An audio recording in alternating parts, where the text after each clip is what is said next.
Welcome back to Gary Paulson's Lawn Boy. We just left off with the introduction of a new and very pivotal character, Arnold.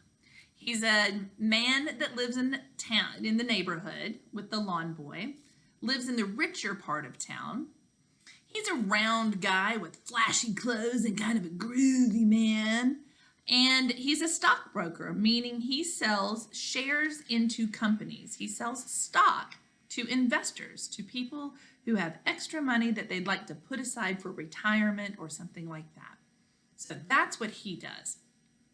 We now know that he has struck a deal with the lawn boy. He owes the lawn boy $35 for mowing his yard.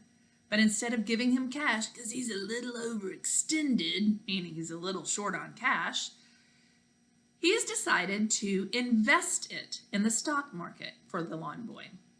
I'm anxious to see what happens.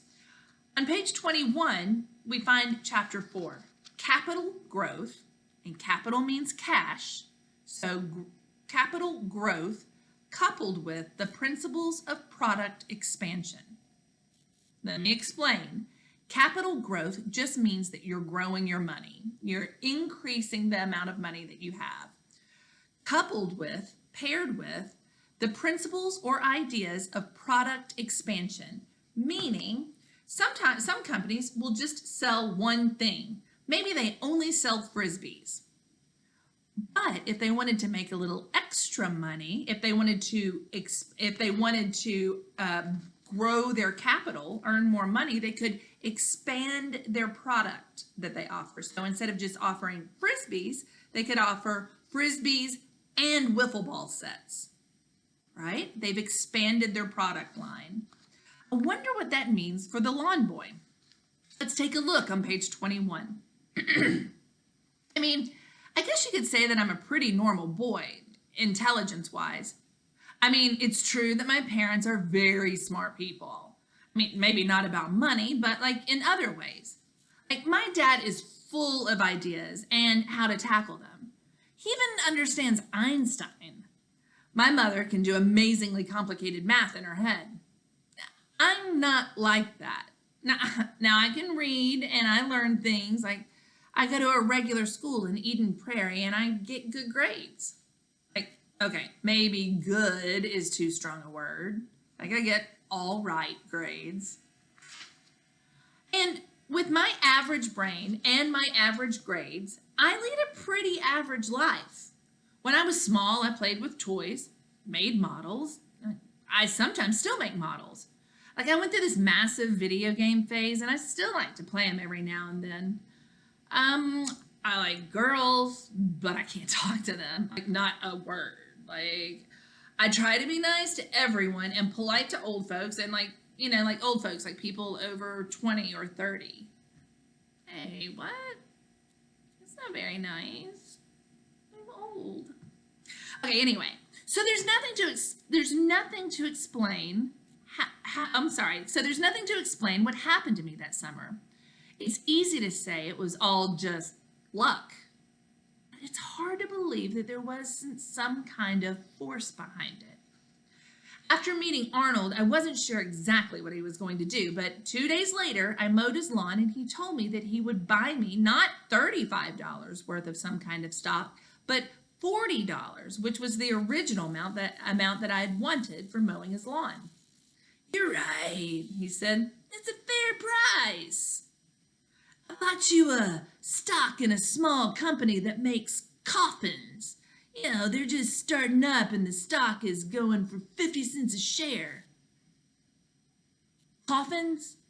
You mean for dead people? Right. But I don't want any coffins. Oh man, you're not going to get any. You're going to get 80 shares of a stock in a company called Memorial Wooden Container Corporation. Yeah, well, good, because because a coffin, well, that's just like more trouble than I need right now. Is something wrong? We were standing on Arnold's front steps and he handed me some kind of hippie iced tea that tasted sweet, he said, but it had no sugar in it. He studied my face. Well, nothing really. It was just that I'm getting more and more jobs and I can't do them all and I have to start turning them down.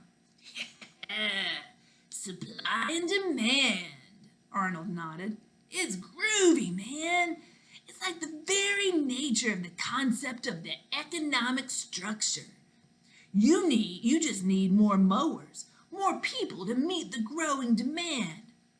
Previous lawn service, before of course, the unfortunate incident of the romantic mishap, I had a small crew of workers to handle the burden of all the lawns you're now working. You need to start distributing the wealth, dispersing the work. Far out, man! It's beautiful. Yeah, well, it might be beautiful, but I can't do it. Like, I don't know anybody that... I might, he held up his hand, be able to help you with this.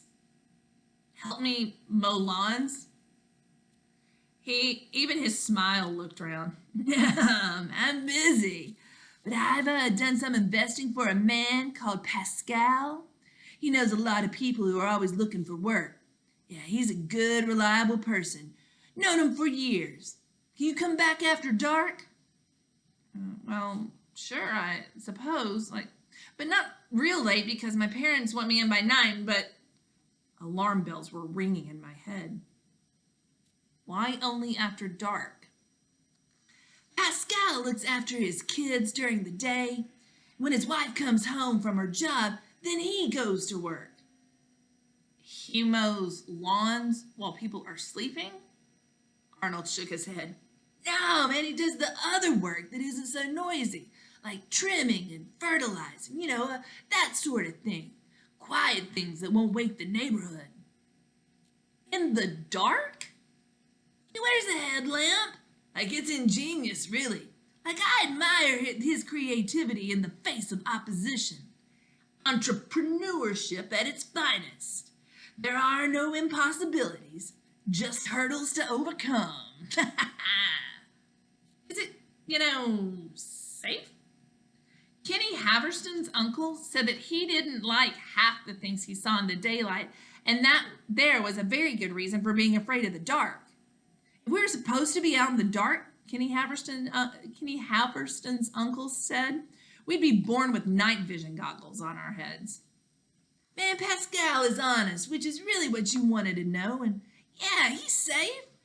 If you don't want to meet a man, that's fine. Just keep your business at its present level. But if you want to expand, I think Pascal can help you. 5 days earlier, I had been wondering where I could find enough money for a biking or two, but now I'm considering how I would expand my business to distribute work and disperse wealth. I shook my head at how weird things had gotten and looked back at Arnold. Okay, let's talk to Pascal. Groovy! I'll call him right now. We'll meet him tonight. And so we did. All right, so here's what's happened. Arnold has now invested the Lawn Boy's money in a company that makes coffins. Now, that doesn't mean that he's getting coffins sent to his house. It just means that he's kind of a partial owner in that company. He's bought shares into it. And another thing that we heard was supply and demand. Supply are the amount of products that are available at any given time, and demand is the people who are wanting it, the number of people who are wanting it. So, and that affects pricing. It's all pretty tricky, but what he's saying is as the demand goes up for people, people are needing you to mow their yard, you're going to have to increase your supply. You're going to have to be able to meet that demand. And that means having more mowers going at once. How is he going to do that? Sounds like Pascal might be the answer. Pascal might also be a problem. I don't know. We'll have to see.